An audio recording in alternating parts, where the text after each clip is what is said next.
Okay.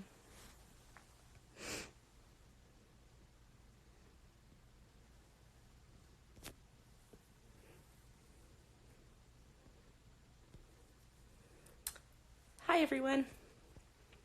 Yonina should be on in a second. Just ready to get started as soon as she gets here. Hi, everyone. Thanks so much for joining us.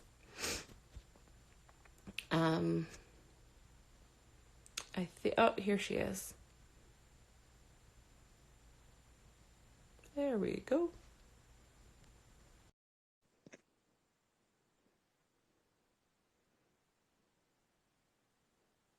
Is it working? Hi! Rebecca! How are you? I'm good. How are you? Good. This is really exciting. It is very exciting. I'm actually so obsessed with your posts. They're so creative. If anyone's not following Yonina, you have to. Because I just feel like every day she just knows what I'm thinking. I hear that a lot lately, and it's so, I guess, validating. Because sometimes it's like, okay, this looks good. This sounds good. It's not always personal. So sometimes it is, but I will never tell you which one it is. Okay, that's okay.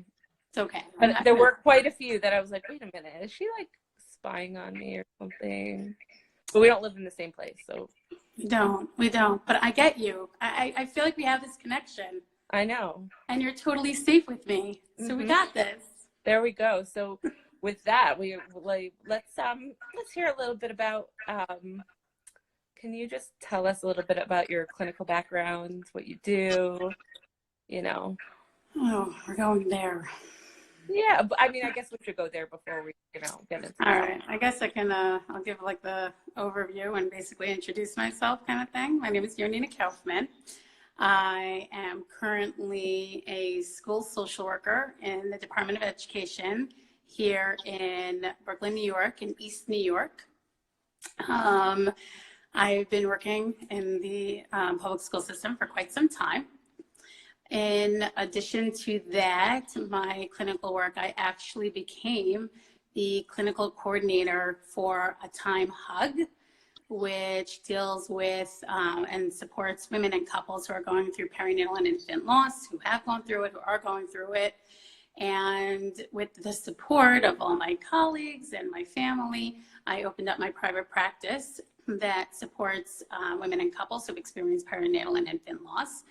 I also give parenting classes. I'm a parenting coach. I actually just went today, yay, to a Love and Logic professional development. I don't know if anyone ever heard of Love and Logic, but it's a parenting model that has changed my life. It has changed the lives of many couples and families that I have had the wonderful zchus of supporting.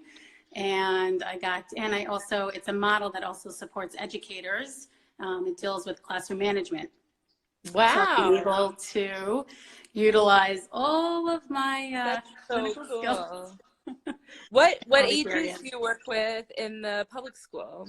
I actually work with I work in early intervention. I do evaluation. I think I've asked you that before, but.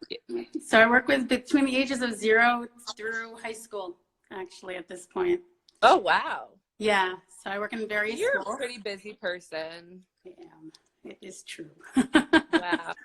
It is true, but I am trying to decrease that word busy. We try not to use that word busy too much, right? Because what does really busy mean? There's a lot of psychology behind that word lately. So I'm trying to, you want to? That'll be another live because we have to get moving on this topic, exactly. But I do want to hear more about why we shouldn't say busy. We'll totally talk about it another time. We also shouldn't say shouldn't, so I mean that's a whole other topic. We'll talk about it. Totally got this. So we'll do that'll be live my next quote. You'll see it tomorrow. Right. Why we shouldn't say shouldn't and right, we shouldn't say shouldn't and busy and but and why, all those clinical words. Oh, I can't wait to read it. It's okay. Okay, so we're going to be dealing with, a topic that I think it really hits home to more people than we think. Yeah. My guess. So, like, I'm pretty sure that most people can relate in some way, either because they've experienced their own loss or somebody that they love has. But you want to kind of give a background about where we're going with the topic? And Yeah, sure. So a couple of years ago, I got involved with a time hug. So interestingly enough, originally, I'm still noticing this today, that a time started off is an organization that deals with infertility. That is what it is. The couple that started a time happened to have experienced a loss as well. And they felt that they weren't supported and validated with this particular loss. And they started what's called as a time hug. So I ended up joining up with a time hug, and I was volunteering. I felt that this was something that I connected with and something that I understood. In terms of the grief and the bereavement and the need for empathy and the need for validation. And as my time evolved, I slowly but surely became much more involved in the organization, to the point that at this point, I do monthly phone supports for women who have experienced perinatal and infant loss. We are, I'm just noticing, we're just noticing how needed it is. And I'm noticing, just even as we speak, like somebody, I think Nation Magazine just came out with another article about pregnancy loss. And it's just, every single time I see it, it just like sort of like validates the fact that I actually got involved in this field, in this area, because there are so many women and couples, I don't discriminate, by the way, who are struggling and feel so isolated and so alone. And we're here to sort of break down the stigma and end the shame of, surrounding this topic of conversation. And we're seeing it evolve. It's really, from when I started with a time hug even to now, it's unbelievable how women are starting to feel so much safer, especially through social media, through organizations that are popping up, through different, it's unbelievable how much support is out there. And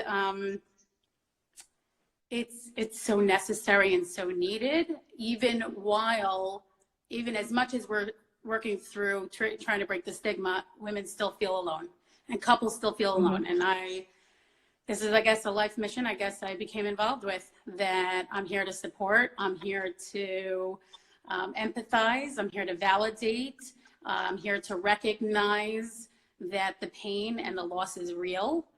I'm here to help, women and couples through the grieving journey and the healing journey. So it's really been amazing. What do you think do you think that the loneliness is one of the main things that people tend to feel, or is there other? I'm sure there's like a million conflicting emotions, and but what do you hear the most often when people are expressing themselves to you when they've had a loss? So there is a loneliness, I find, especially in the femme community, where we don't talk about whether we're expecting or not until after a certain point. So if a woman experienced an early term loss, right, she's not telling the world that she was expecting, right? And there's sort of like this, it's sort of like an unspoken, like, it was early, like, what's the big deal? It's, every woman, 1 in 4 women go through it. So what, you're part of the plan of women who experience the loss. Like, pick yourself up, brush yourself off, and move on, which I think is a message that we've been telling women and couples and people for a long time in a lot of different areas. So I think that there is that part of loneliness. The other part. Also, it's not that simple to just kind of like brush off. Yeah, right. Isn't that like anything else? I got a head of buried hair day. Brush it off. Move on with life. So you know what though, it's, you know, what I've found also is that people have different understanding regarding loss.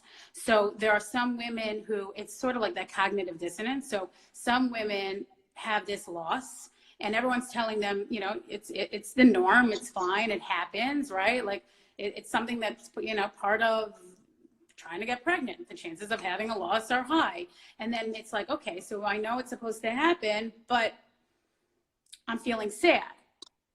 So I'm supposed to accept that it happened because I know it happens to a lot of people, but I'm really upset about this. And I'm feeling very alone because it's not something that people are telling me that I should be fine with it and it should be something I should just accept. So people feel guilty about being. Well, it turns into upset. shame, and it turns into, right, it's that shame of like, so it's a couple of things, right? So it's that shame of like, okay, wait a minute. I'm supposed to be okay because it happens to so many other women. Where are these women, right? So nobody's really talking about it. And then it's, my body didn't work the way it was supposed to, right? Because everyone gets pregnant, everyone has babies, which is obviously something we're totally breaking down. I mean, it's not, obviously it's not that simple, it's not that easy. And we're surrounded by, you know, a culture where there are people to get pregnant. There are some people that is not their test in life. And it's not a struggle that they have to go through. Everyone has struggles, by the way. Everyone is, you know, going through something, but this is something that they cannot connect with. So then where's that empathy? Right? So it's, you know, Glassberg just said, when we feel pain, we feel pain. End of story. When we feel pain, we feel pain. That's just the bottom line, right? And unfortunately, though, there are, especially when women have gone through this, when women have gone through it and they were fine after, the message is also, I went through this already. You'll be fine, right? So there's a lot of downplaying. There's a lot of minimizing somebody else's pain. So I think that also adds to the loneliness. And in addition, in terms of just the word loneliness, and then I'll go into other emotions, obviously, is the idea that everyone's pain and everyone's journey is different. So what one woman experiences, you know, one woman has an early loss. It was early for her. She wasn't expecting the pregnancy. It wasn't something that she was connected to. It wasn't something that she had envisioned for herself. So it's something that she was able to heal a little bit differently. Whereas a person who struggled getting pregnant, or they really wanted to have a baby and they get pregnant and they have these dreams and these visions and these hopes and it's all created the second they get a positive pregnancy test, right? So it's not just about the actual pregnancy, it's the whole psychology and the connection that they had with this pregnancy. And now all of a sudden they're told, okay, you know, get over it. It's fine. It happens. And it's like, no, but I wanted this. And there's that loneliness. In addition to the word loneliness, though, like I said, there's shame, there's guilt, as if they did something wrong, right? Because as if you move your feet, if you walk, you know, you cause this, right? And there's pain and there's grief. There's real grief. And I think it's just something that we're just really starting to tap into and acknowledge that grief is real and grief doesn't have a timeline, and grief is individual for every single person. So what one person does feel towards something, another person may have their totally different experience of their own experiences. And it's just we're lacking. Well, we're not lacking. We're working on this, right? This is why we're here together, right? We're working towards trying to create a safe space where women and couples can feel validated for their feelings and feel validated and empathize with, and not made to feel like they need to just pick themselves up, brush themselves off, and move on. So it's really, we're on a mission. You know what? I had a very late stillbirth, and I had to have a C-section because it was my 4th, so it was like at the end. Yeah. And I remember there was people really said really stupid things, like really, really hurtful. Like, oh, well, you have 3 already. Like, literally, I just like cut my body open, and you'll be okay. You have 3. You know, lots of people don't even have 1. Like, that was one of the stupider ones. And then, like, I had other. So, like, I'm sure I could like go on and tell everybody all the stupid things that people said, but but I want to hear from you. But like before I want to just reiterate something that you said before about the men. So Yeah, I think that I'll it's go there. very, very important for people when they're comforting the spouses, like when they're comforting the women, to recognize the men too. And it was really, really important for my husband because he was really in a lot of pain, and a lot of men are very lonely, and he had like 2 friends who came and took him out, and it was really, really important. So if anyone, you know, needs to support, that was really, really special. But I want to hear from you, because I'm sure you hear that people complain about stupid things, but like I think part of what we need to talk about here is what not to say and how to support people properly. So if you could kind of like give some lines that are comforting and also ones that you should stay away from, I really think that would be helpful. So it's interesting. There was a conversation that just came up. I think it was with, I was supposed to be have a baby. The terms loss versus lost versus death. You know, I'm sorry for your loss. You know, it's so what's the connotation behind all of that? And so somebody was like, no, I'd rather you say, I'm sorry your baby died. You know, it's so sad that your baby died. And actually, some people actually responded, I don't want to hear that. I want to hear, I'm sorry for your loss. I'd rather hear. So I'm finding that there are certain things that you can say to validate and to empathize. I also do see that everyone has their own different sensitivities. But I could certainly say what not to say. You know, I could certainly say, do not say it should be a kapara.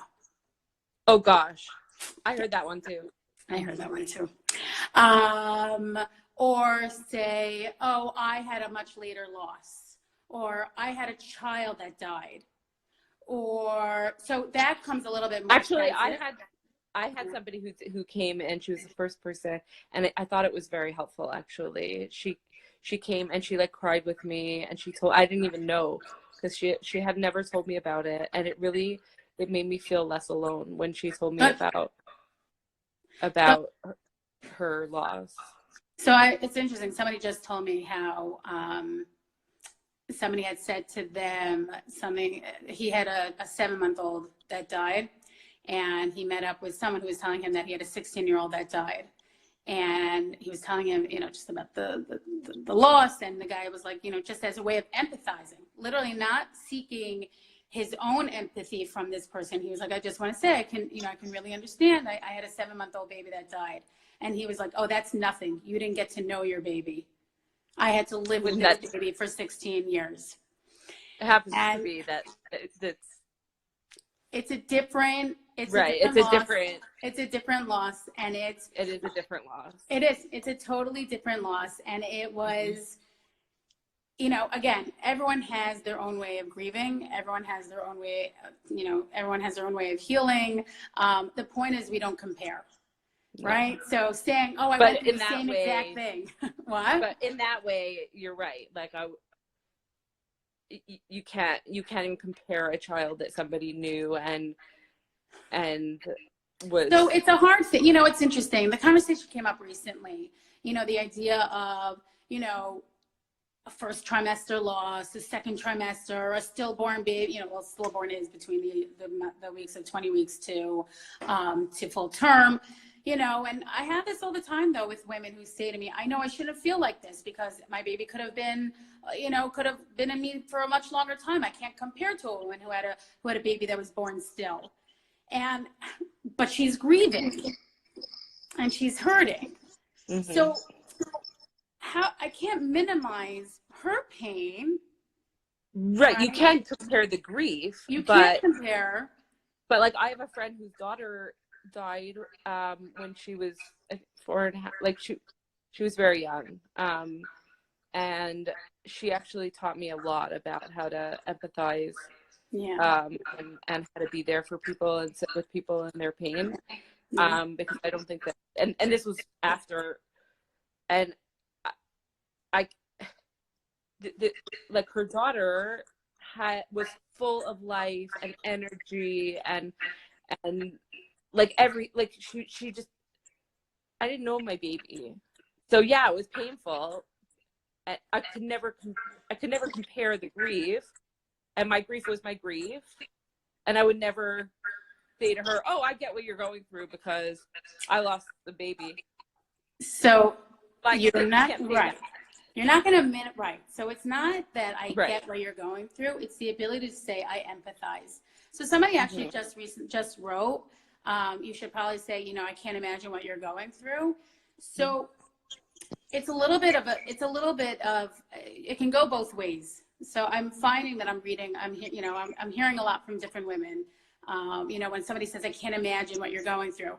No, you can't imagine. And, you know, I hope you never do have to imagine what I'm going through, but I have to go through this. Right. So it's sort of, you know, it can come off sometimes there, again, depending on where a person is with their healing, where they are with their grieving. I really think that the safest comments that we can really say is really, I'm here with you. I'm sad with you. You know, some people who say I'm sorry even is putting it on me as opposed to on you. You know, again, I find that I do find that when people are grieving, I do find that, you know, what one person will take as comfort, what one person will take as, oh, that was such a comfort and sensitive comment, another person will be like, I cannot believe you just said this to me. And unfortunately, well, they're not going to open up their mouths and say that. What ends up happening is that they internalize it and they absorb it, and we can discuss how that manifests. So I do find that not only is it just saying, I'm sad with you, I'm here with you, I also think just being a very practical person in a time of loss for a friend is very supportive. I'll give you an example. So it's interesting. There are many different organizations. I'm going to put it out there that there are different organizations throughout the world, to say the least, where packages are given to women who have experienced perinatal and infant loss. And in these packages are, you know, just some reading materials, some mindfulness support, some chocolate. Some people like chocolate. I don't like chocolate, but whatever. Some coloring books to help, you know, ground you and to keep you engaged in something that's soothing and calming.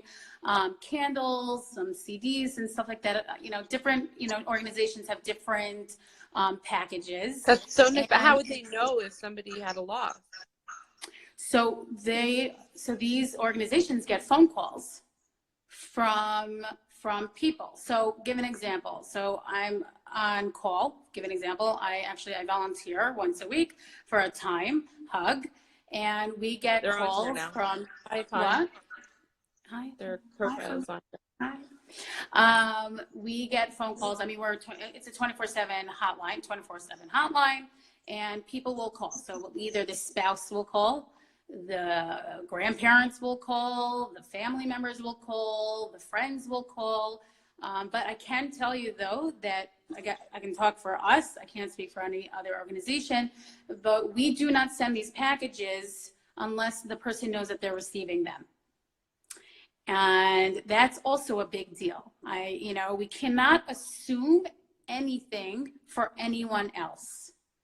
And I find that that's something also very practical to understand when it comes to grief and loss, is that everyone experiences their own, whatever their struggles are and how they grieve and heal and cope, and everyone has their own thoughts and opinions about how, what should be said, what should be done. And one thing that I like to press upon, and I can tell you that I'm actually presenting, by the way, Rebecca, in a month, to nurses and doulas and doctors, a whole day conference about this. The topic that I'm discussing is family members and people who are connected with the couple who've had a loss. And what we try, one of my main points, what? And how to support them?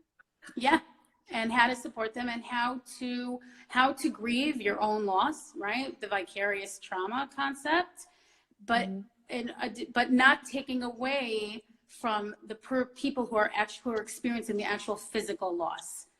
So how not to project your own thoughts and feelings onto this couple, how to make sure that you're attuned to their needs, but you can also address your own needs with other people, finding your own support system, how to empathize, how to really make sure that their needs are met in the way that they need and not the way you need. And I find that sort of like encompasses what we're just talking about, is often people say interesting things because either they're uncomfortable with the concept of death and loss, and they don't know what to say. They would want to hear what they do say. They would want to hear that, so they project it onto you, or they just don't know. They just don't understand. So, and therefore, people want to hear stupid things. I don't know if they even realize that they're saying stupid things. Sometimes. Let's give the benefit of the doubt for some people. How about that? Okay. How about that? People are ignorant. Listen, I had a very good friend of mine who literally just got up from Shiva, and I pre-warned her. Her mother, Rahman al-Islam, she did not wake up one morning. Happens, unfortunately. And I prepared her, and I was like, listen, you need to prepare for the people coming into your Shiva home who need to be there at times more for themselves than for you. Oftentimes, what ends up happening, especially when it comes to grief, it's like they've experienced a loss, but they didn't have that safe space, and they utilize this opportunity to sort of like relieve their trauma, not realizing that that's not what the most effective mode of communication is at the time.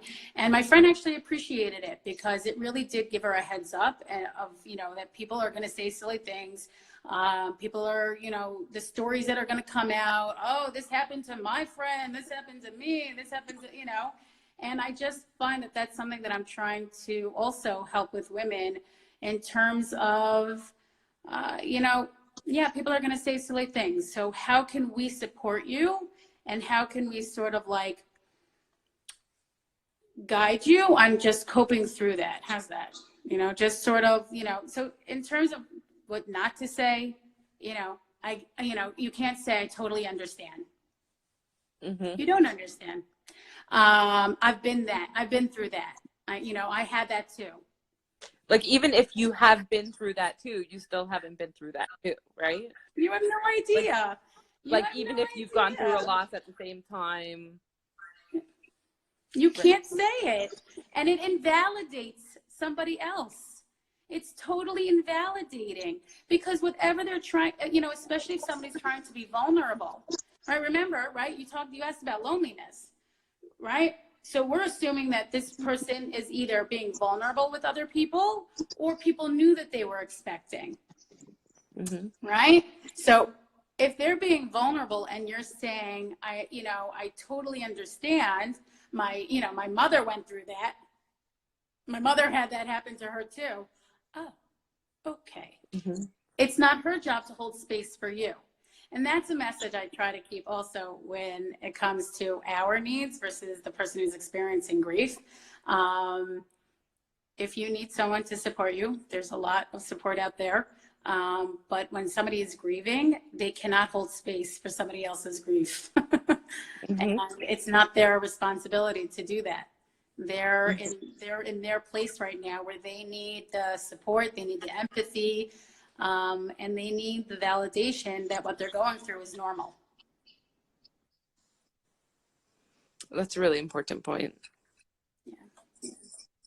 I did want to just say something though. You did talk about the husbands, and I want to say something. I've been doing this a long time, so I want to say that I've also had where women were fine. Women, they went through the loss. They, it is what it is, and that the husbands were grieving. And I often find that you mentioned how husbands need that support. I just want to say that there is support out there, and there is validation for men, because everyone copes differently. And I often have that we often hear how the women are mourning, the women are grieving, and the men are strong, and they're just trying to be strong for their wives, and they're not expressive. They're more, especially when it comes to early loss, they didn't connect with it and they're fine. I've had stories where the husbands are really not in a good place when the women are really okay. And it's really just helping couples, because everyone grieves differently and everyone copes differently, and really finding that validation for the men too is a really key point, because everyone has different, relationships and communication skills. So that I think is also a big point, is the idea of communication.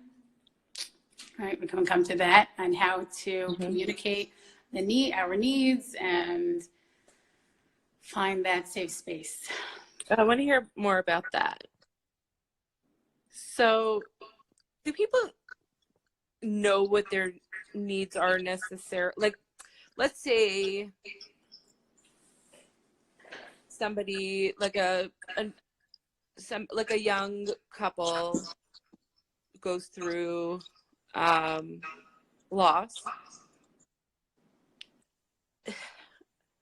I've heard a lot of times where, because they're so fresh in this world, that they really don't know that they need support.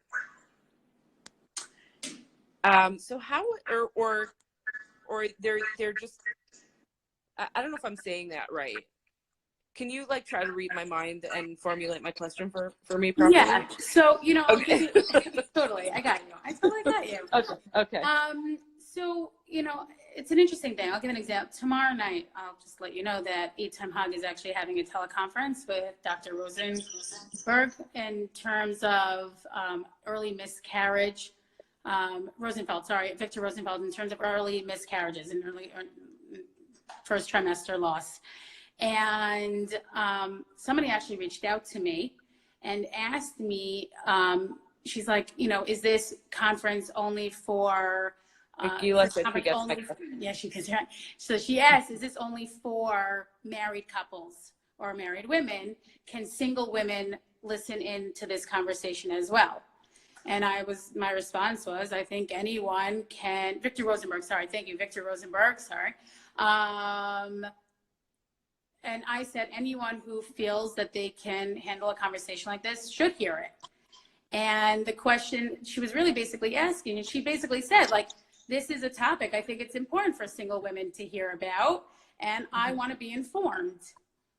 And so the question really is, are we informing our young couples of what, of the chances, the reality, and the realities of loss? And it gets into, and to be honest, right, it depends on what their support system is, right? So if there is a hush-hush about loss in general, do the young couples know what they even know what they need? No, but they probably don't know what they need in general. If it's a more progressive relationships where we can say, listen, this is what can potentially happen. This is, again, it can happen in 1 in 4, and couples are prepared and they have that empathy and they have that support. and they're told that whatever you're going through is normal, whatever you're feeling and experiencing is normal. So if a woman says, I'm really okay, I'm really okay, I went through this loss, it wasn't a big deal, that's normal. If a woman says, I'm devastated, I was told that, all you have to do is get married and you get pregnant and have a baby. All my friends, they all do. And they're devastated. And if you say to them, that's normal too, and you're allowed to feel, and you're allowed to grieve, and you're worthy of being recognized as someone who's hurting, then yes, they do become knowledgeable of what they need. I guess it really depends on how they're being guided, I guess you can say. And we do work. I've worked with many parents who have called me and said, what am I supposed to do? How am I supposed to help this young couple? And we get that a lot. I can certainly say we do get it a lot with young couples, and they don't know what they need. And I'm coaching the parents. Because I've seen it a few times where maybe it's just because when you get older, you see a lot more.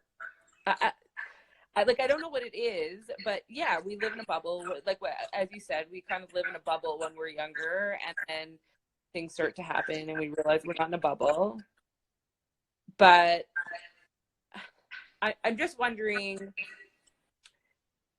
do you do like premarital support?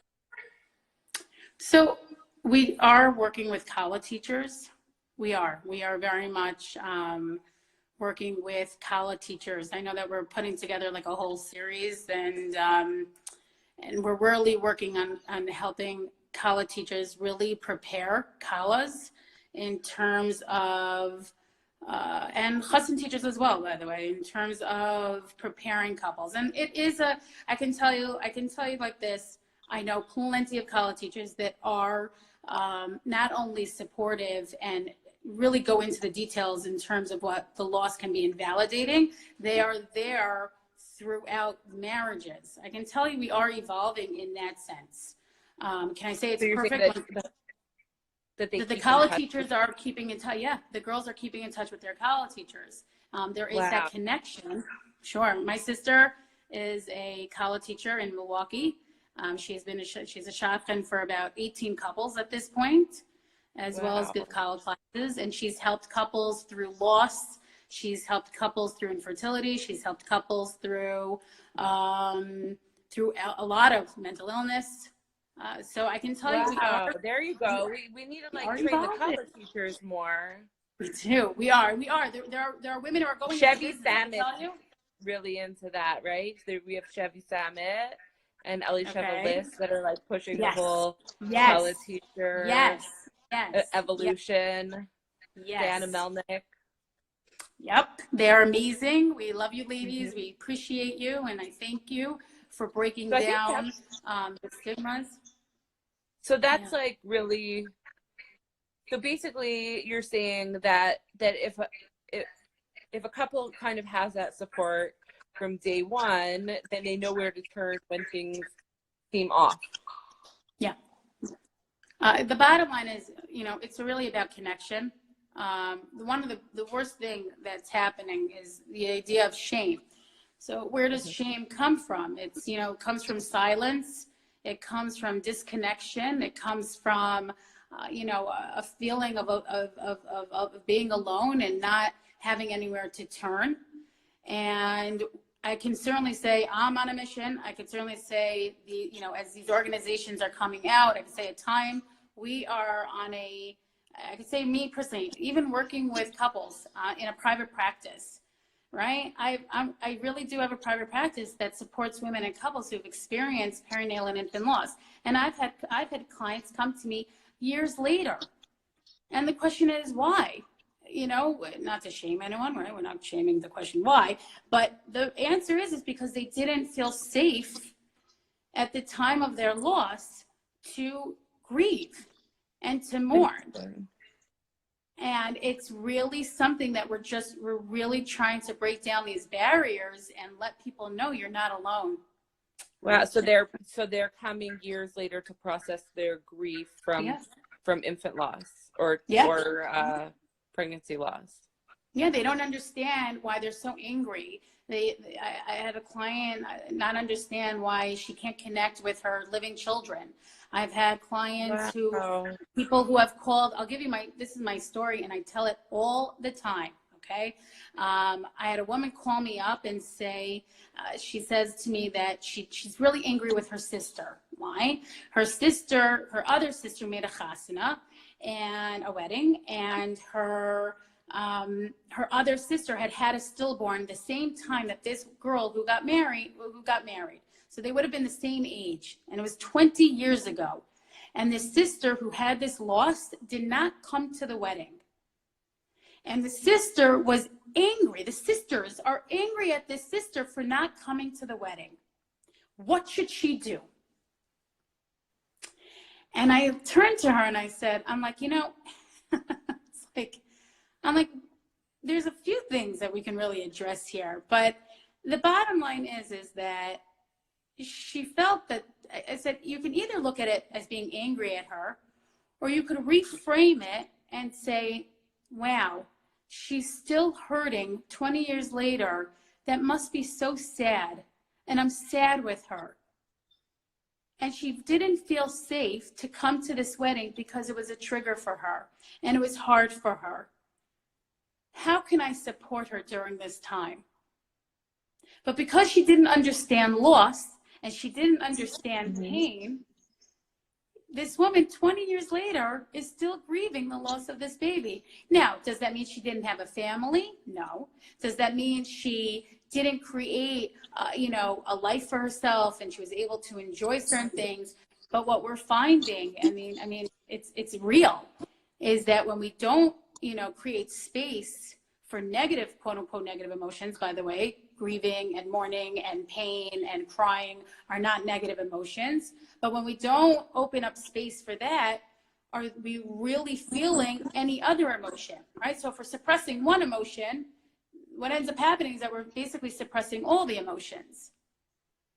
And she didn't get that support that she needed. Now, would she have come to the wedding if she had that support? I don't know. It could still be a very big trigger, and she created those boundaries, and that was her self-care. She didn't feel safe at that time. But I am finding that when one feels safe, when one feels empathized with, when one feels connected, when one feels supported, I do find that the healing journey is not as lonely, is not as burdensome, because there's someone there to hold the pain with them. I guess that's what I say to my clients. I'm here with you. I'm holding your pain with you. I literally do that. I'm holding you. I got you. You're safe here. And I do find that's something that we're trying to work through. So I think I'm picking some a key point out that I think would also be very helpful for anybody, not even in this situation, but in general. But the judgment factor is kind of when you're secure in yourself, then you can look towards others differently. And I know that's kind of off from what you just said, but that's what you had said about the sister and the wedding, and there was an underlying judgment piece that came to my mind. Sure. Where I think that we all tend to get sucked into that trap of judging what others are going through. Totally.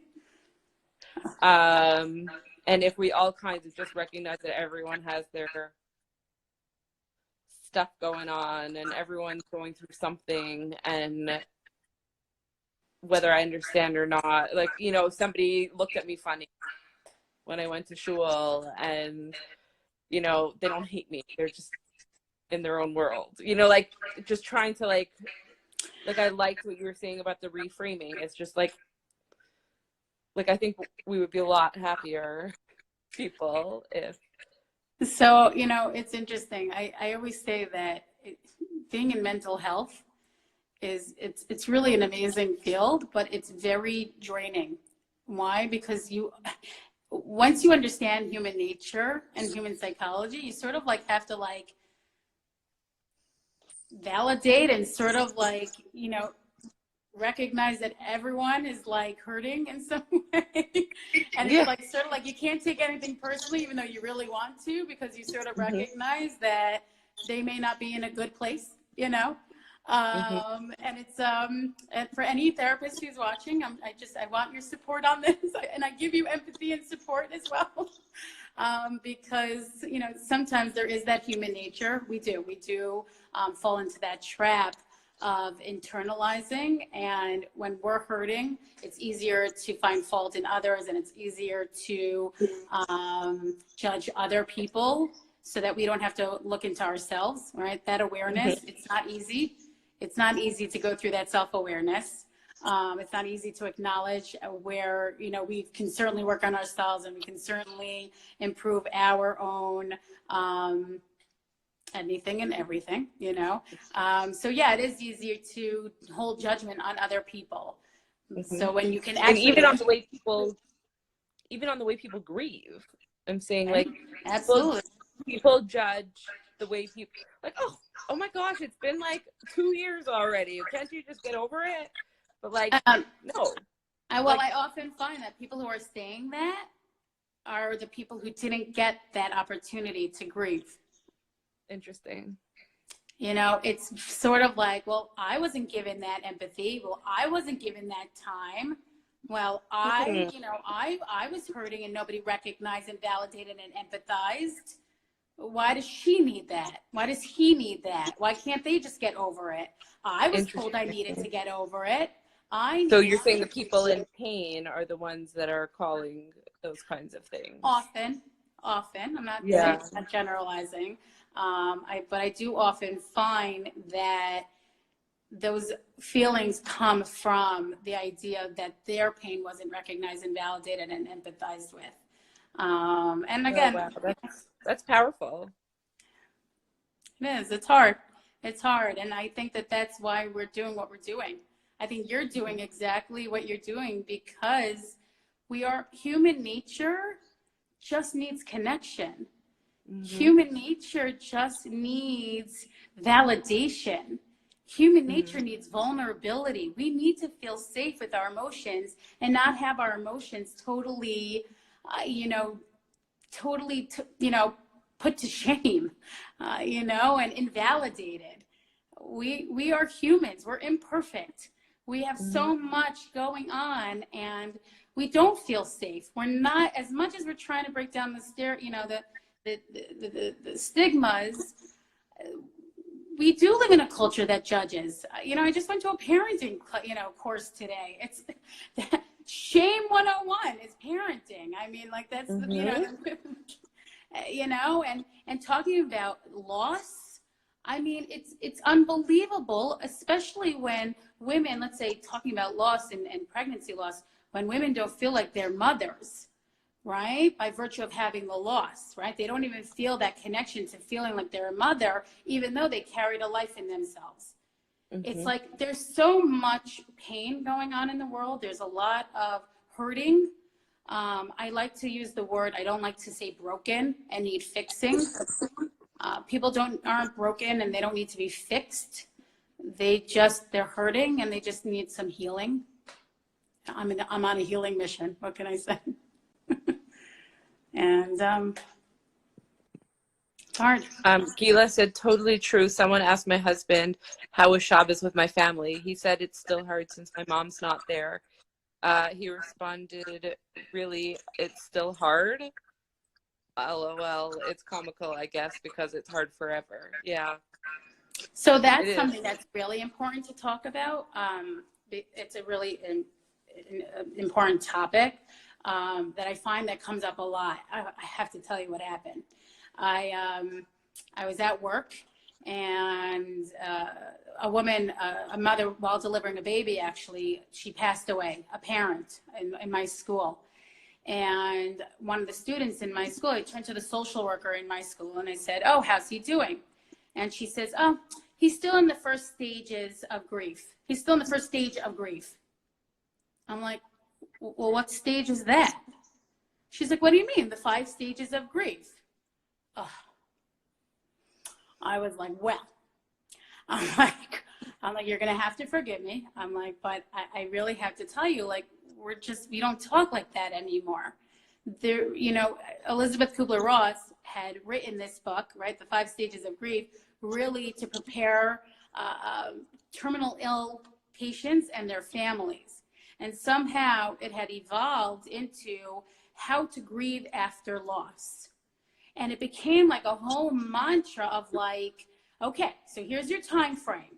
You're going to go through each stage. And then once you come up to acceptance, that's when you're done. You're done with your grieving. You're done with your mourning. You're going to, again, right, pick yourself up, brush yourself off, and move on. And we are coming to a realization slowly, apparently, because this is a colleague of mine and it's 2020. We are coming to a realization that there's no timeline. Grief just doesn't have a timeline, and it's like the cliche, it's like an ocean.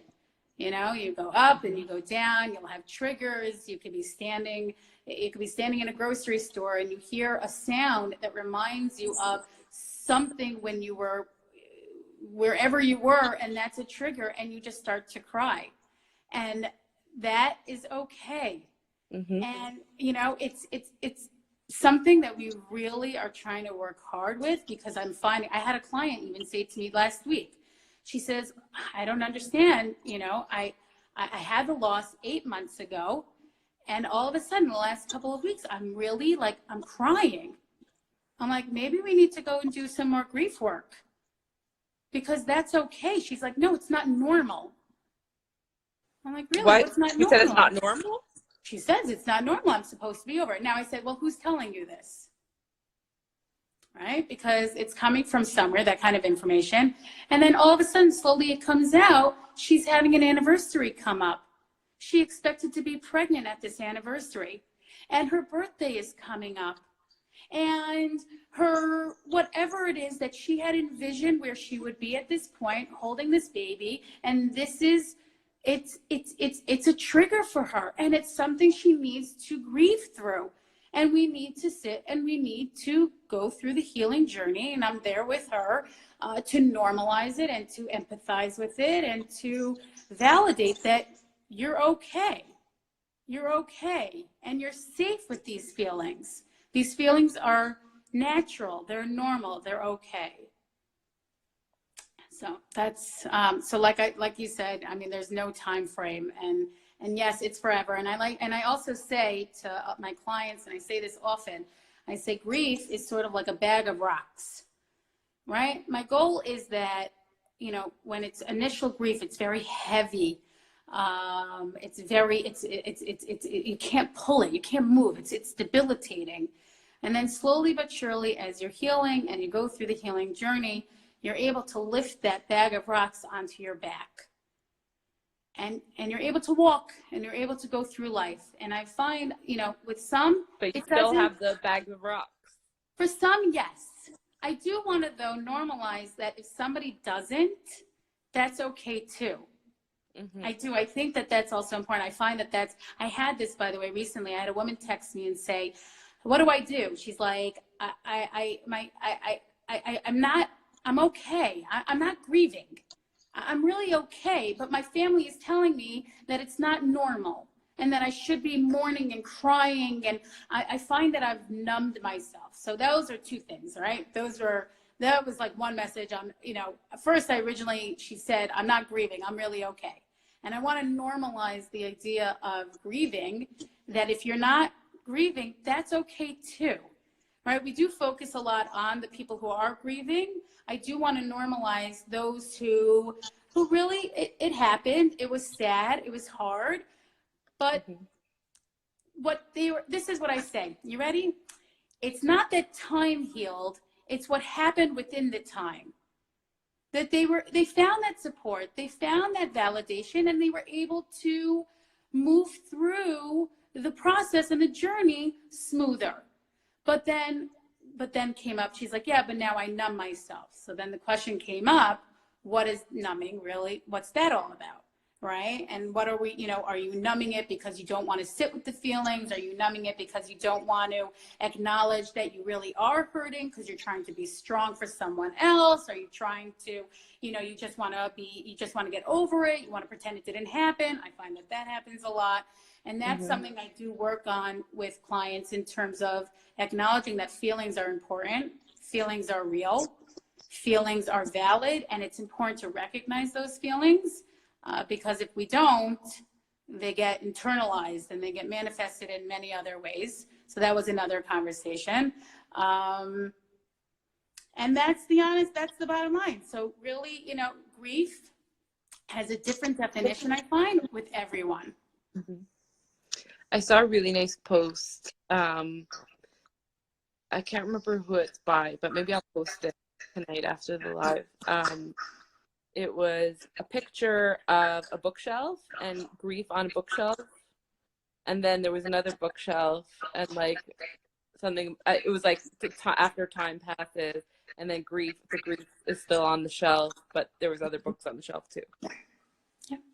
So it's kind of like, and even for the people, I feel like, I mean, I don't really know, but even for the people who have an easier time with their, if I mean, it's not an easy time, but people who kind of get through it in a different way, still there, no? It's always still there. Listen, there's a study that was just done recently that for some women, I mean, anxiety levels, PTSD, are coming up by virtue of their loss as a result of the loss. For other people, I have found that, again, it depends on a lot of things. I think that's what it really boils down to. I think it depends on support systems. I think it depends. The loss is always there, right? So one is always going to remember there are women and there are couples who are really, they really continue to grieve. I mean, and they're in it and they're holding on to it because they feel safe with that. There are other women and couples who are able to say, I went through this. I'm not replacing it with something else.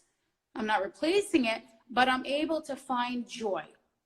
I'm able to find, I'm able to move through it in the ways that they can.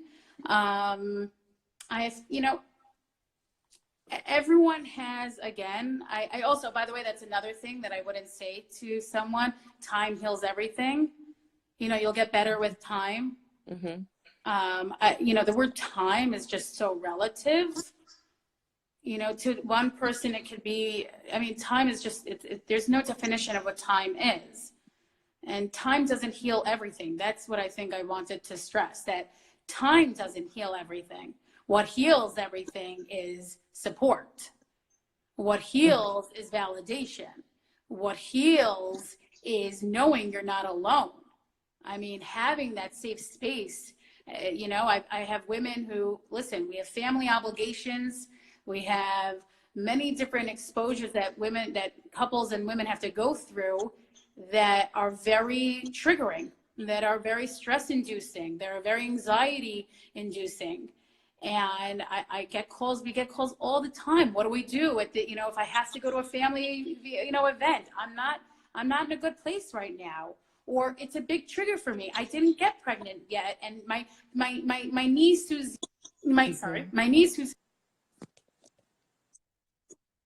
4 years younger than me is having a baby. What am I supposed to do?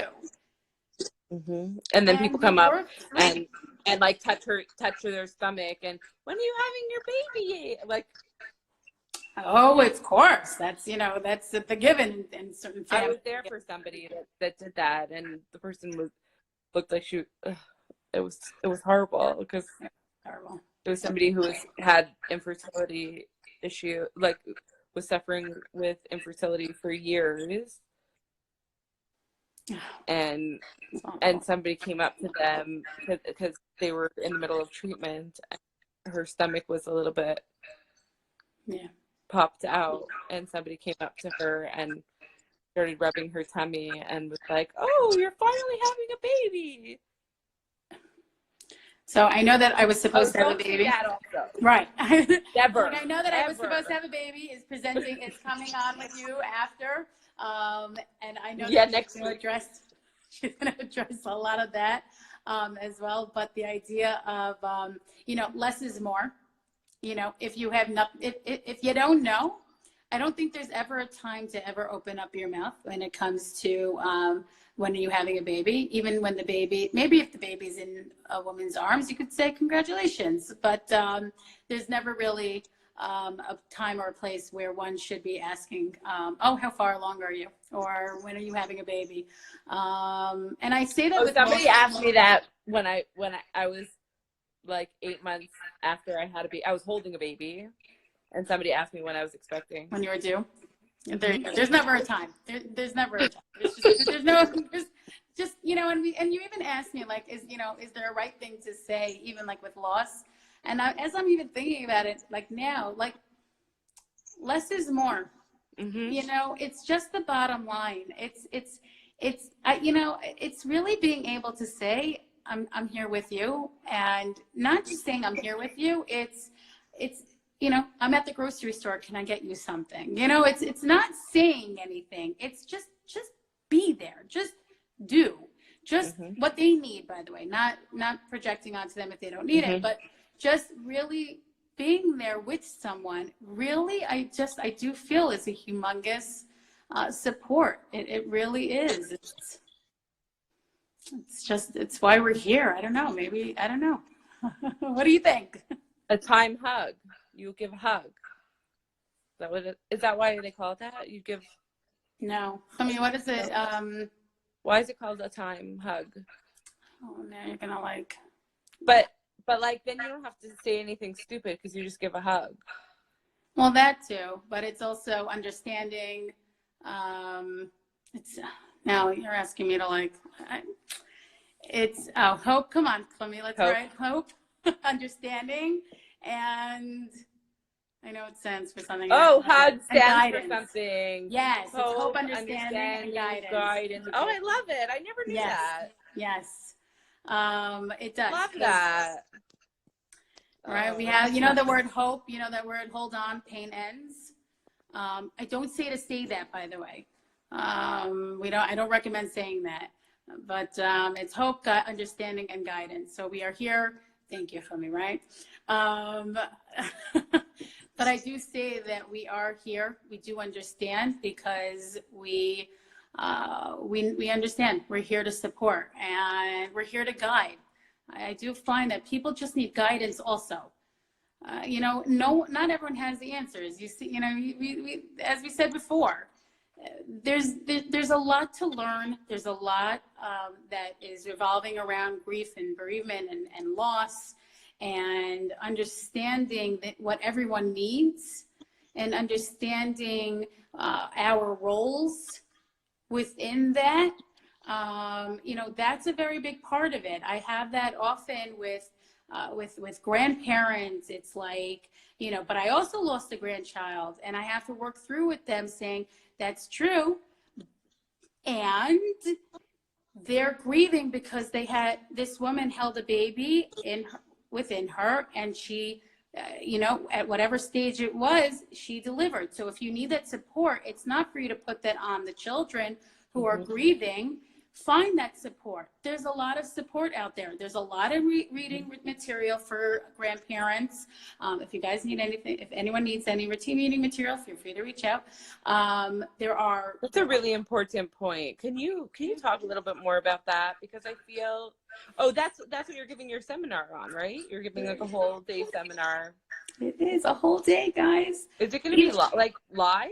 Can people So I join actually if they're not there? asked, I think she said that they are recording it. She just didn't have clarity of, I'm sure someone will, I don't know, maybe I'll help try to make something happen, but I don't know the ins and outs. I am part of the planning team. We do have the venue for social workers, by the way. They are getting continuing education credits, and nurses are also getting education credits. So that was really, that's exciting for everyone. And it Will is. you tag us in a post about it Yeah, after this so sure. that I could post it for people? Sure. It's exciting. It is exciting because it's really, it's for social workers and nurses and any medical personnel, doulas, who are connected with women and couples who have experienced perinatal and infant loss, and really just how to support the couple, how to, the practical, the medical piece to it, as well as the emotional. We are finding still that even in regards to nurses, the sensitivities are, not everyone has the knowledge base in terms of understanding how to guide couples when in the hospital. We're finding that grandparents don't have that support, the proper support. They don't. They don't know how to manage their own pain and manage their own feelings of loss while not projecting that onto the children, and while also trying to support the couple and support their needs. And it is a fine balance in terms of how we can help, explain the idea of recognizing that it is a loss, but how to navigate that. And I do find that also just, not projecting. I mean, we in hospitals, I can tell you, I give a lot of trainings to doulas. Why? First of all, it's a grief and bereavement training. It's actually a trauma training on how to support themselves and self-care for after loss, and how to make sure that they don't internalize the idea of compassion fatigue and vicarious trauma. And it's also, we train nurses and we train nurses so that they don't project. Give an example, right? If a couple wants to hold the baby, or they don't want to hold the baby, we've heard recently that there are nurses that are saying, you have to hold the baby. No, they don't have to hold the baby. We know the psychology behind the importance of holding a baby, but if a couple chooses not to, it's not our place to project that onto them. And I'm finding that we're hearing it a lot with grandparents also. There's so many stories that we're hearing lately, just in terms of if a mother, let's say a grandmother, went through her own experiences of loss, and she's literally transferring So intergenerational, yeah. Right? And she's transferring that onto, onto her daughter or her daughter-in-law, and sort of like projecting it onto her. And then, like you asked me, right? Do couples really know when they're younger what they really want or need? No. So then it's really what the parents say. But the parents don't. Thank God we have so much more knowledge today than we had in the last generation, as far as how the brain works. And there's so much more research today than there was even a decade ago. It's unbelievable. It's unbelievable how we've evolved. And it's really amazing. It's really... So, I mean, it would make sense that even, people who've been through medical school, and if they were in medical school 10 years ago, they would not have had the training necessary, like the more current research on trauma. And so it's Can you imagine even a doctor? I mean, we still have this issue, though. We're still, again, we are breaking down barriers, but I had a woman recently tell me that she had a loss, and her doctor tapped her on the knee and says, okay, but next time, and sent her home. And it was like, I had that with when I had my full-term pregnancy, and And so it wasn't my doctor on call. And the doctor, I was so traumatized by the doctor. She was horrible. She said to me, so you've already, this will be your 4th C-section. I don't think you should have any more children after this. Like, before the baby came out of me, she's like, really? And she was standing across from the room. She wasn't even like near me when she was telling me that the baby had died. It was so bad. And then thank God my doctor came afterwards, and she's like, don't worry, you could have another baby. I'll support you through it. We'll just monitor closely. And, she was very validating. She came and she like cried with me and she held my hand. But like the other doctor was like such a moron. I couldn't even believe that somebody in the healthcare profession could be that big of an idiot. Yeah, it's sad. And first of all, medical science, I mean, I'm curious, how long ago was this? This was 11 or 12 years ago. Yeah. I had another baby after, thank God. Yeah. But at the time I was like, oh my gosh, like I'm never gonna have another baby. They're gonna take this baby out and I'm never gonna have another baby. And I was worried she was going to take out all of my organs that were needed to like. She like made me so scared that it was traumatic. But it's very traumatic. Thank God, I actually didn't have such a like it wasn't so long for me. And I usually actually don't even talk about it. And I this topic is bringing it up, but thank you for feeling safe enough with me with you and the rest of everyone else here, whoever else is here. We got you. We're here. You're safe. Yeah, no, thank God everything turned out but I think everybody has a different process and everybody deals with it differently. And there's just no 2 stories are the same. I think it's it's when you don't talk about it, right? You're saying that here you feel safe. So that's what you're saying. It doesn't leave you. It didn't leave you. No, I mean, it's not deeply painful for me right now, but it's here and I could. It's part of your story. Yeah, it's part of your life. It's part of your story. Yeah. And the trauma that was associated is a part of your story, and your healing journey and everyone's healing journey is a part of your story. And we're here to be there with you to help make that story just a little bit less lonely. How's that? Yeah. All right. Less lonely, more supportive. And yes, creating boundaries. Gila, creating boundaries is humongous when it comes to your needs versus other people's needs, because not everyone can understand what you're going through and empathize with what you're going through. And it's not always so simple. I can certainly tell you that. We've been working together. I mean, there's just a lot that goes on, and it's a lot of navigating, and it is important, I guess, that what we're trying to do, I guess, with our presentation is really help the nurses and the doulas support when they're with the grandparents and the parents on helping them support them in terms of how, sort of relaying this information. So like, if they feel like they want to be in the delivery room and, exploring that. So it's kind of like mental health first aid for... Mental health first aid, exactly. Right. Oh, that's amazing. So are you also having doctors? If they want to come. They are invited. They are, from what I understand, anyone who is connected with couples who experience loss are invited. I don't know if doctors, it's a little bit harder sometimes, I find, to get them to physically come to conferences, from what I'm told. But anyone is invited that has this connection to perinatal and infant loss.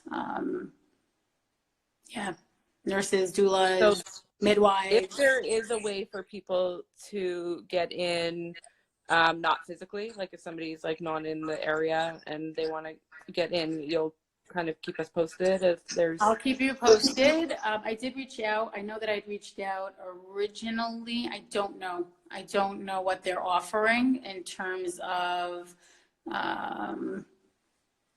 you know, this, you know, out of town supports. So I'll find out. Yeah, I'll totally keep you informed. So I think that that's like really pivotal. Like it's a huge thing because I think that that will really help diffuse situations for you know, and give kind of a solid start to the grieving process. Yeah, well, that's why it's an all-day conference. It's amazing. It's so exciting. It's really, we're evolving. We really are. I keep seeing, again, articles and people coming out on Instagram and social media about their losses and their personal experiences. But even the idea, the opportunity to tap into the medical world and the people who are like, you know, first responders and first on the, you know, who are really there is key to the healing journey. I really do believe that. Like what you went through. If this doctor even knew what we know now about what, you know, by saying that and the traumatic effect it can have, I'm wondering if he would feel comfortable saying such a thing, you know, in today's day and age. So we're here. It was a she. She, even worse. It was a she. I have a lot of, but I often find that much more with a lot of interesting empathy levels. Yeah. With females versus males, but you know what? I actually had some male support staff, and they were really good. Yeah. I mean, I'm really excited for this, and I'm so impressed that you're, you know, pushing these boundaries and it's really important work. Thank you. And, I can't wait to hear all about it. Thank you. I'm excited. And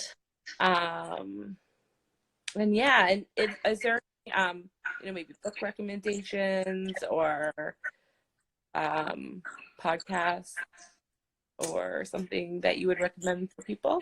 So I can say there are a lot. I mean, I know that social media, I mean, has really opened the doors in terms of different, you know, podcasts and stuff like that. I know, like, there was an article, Lady Whalen. There was actually an article that she was just written about in terms of the, you know, anxiety and PTSD and the longer effects of pregnancy loss and the impact it has on women. There are some books, I don't have them off the top of my head. I've been, you know, I navigate through just as, you know, just even our knowledge is evolving. Studies are like constantly coming out. Our understanding about grief and loss and especially surrounding pregnancy and infant loss is forever evolving. If you want to reach out so to people them, just have to follow you. They do. Pretty much. Or you can reach out to me.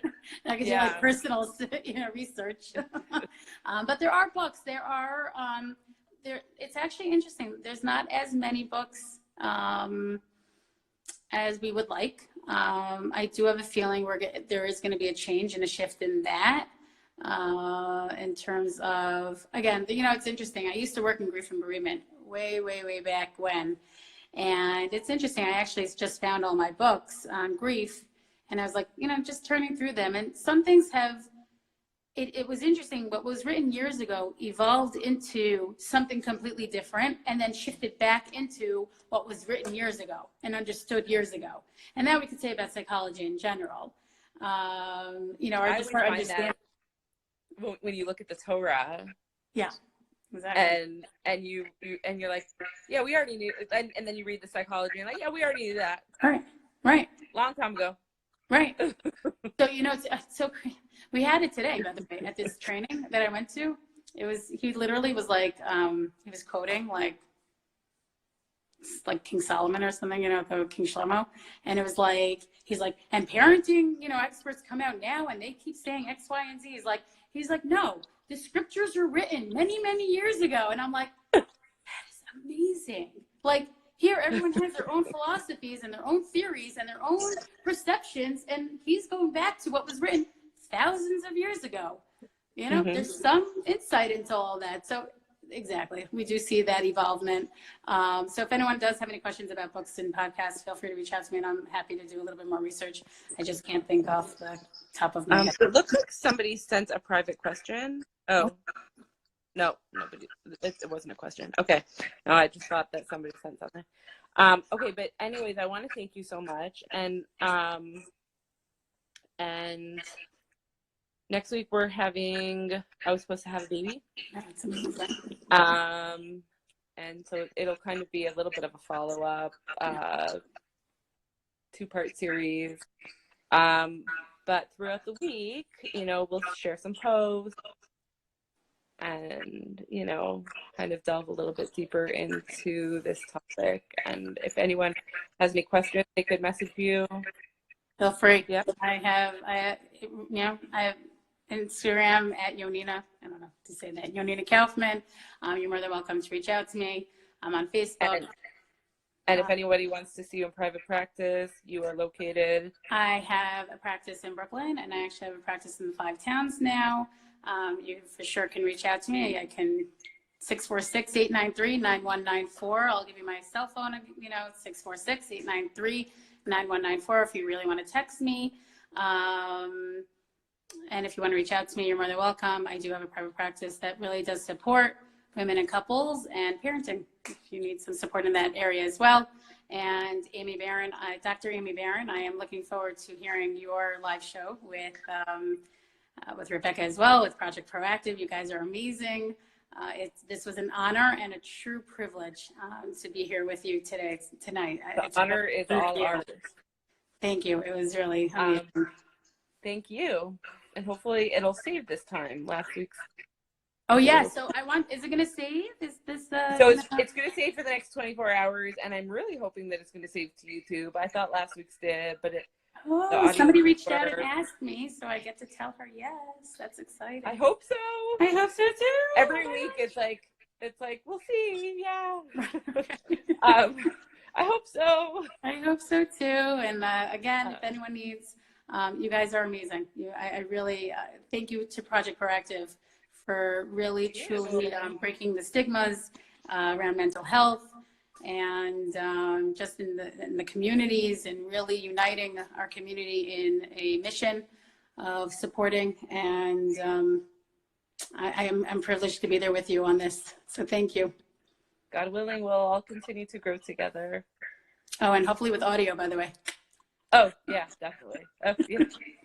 It was Gila's that didn't have audio. But if anybody wants to watch Gila speak for an hour and a half, it's on YouTube. I might take it down because it's a little boring just to watch us with bobbleheads. You're never bored. Oh, because there's no audio. Blogs on our website, so you can read all of her stuff. You can go to our website, jproactive.com. And if anyone is a talented blogger and wants to join our blogging team, they can send samples over, and we have some talented raters. It's really exciting. Lots of growth happening. Amazing. Thank you for letting me be part of that growth. Of course. Thank you for joining us. And I look forward to seeing all of your posts that are like insights into my personal life somehow. Yeah, right. This is why we get each other. We got this.